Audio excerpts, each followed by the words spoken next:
Hey yo, so it's your boy.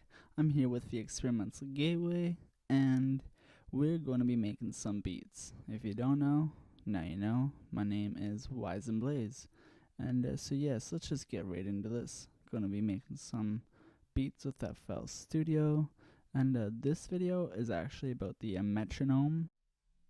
If you're new to FL Studio, right here's the metronome. You click that, and then you can go and you hit play and it plays the metronome.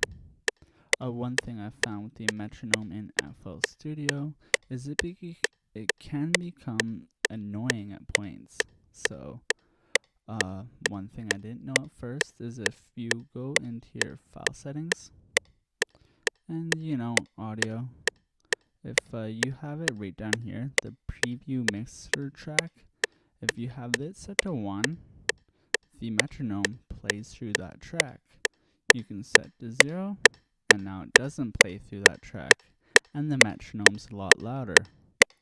The reason being behind why the metronome's louder when it's playing as it is by itself without not going through a mixer track is because I have this very first mixer track right here turned down a bit with this knob, so you can turn that up and you can turn it down.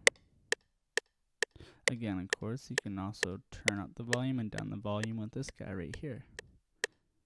And yep, so that's just a quick little video about the metronome in FL Studio.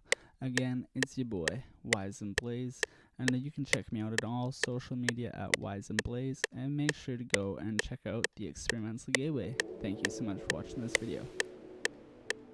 How am I so special?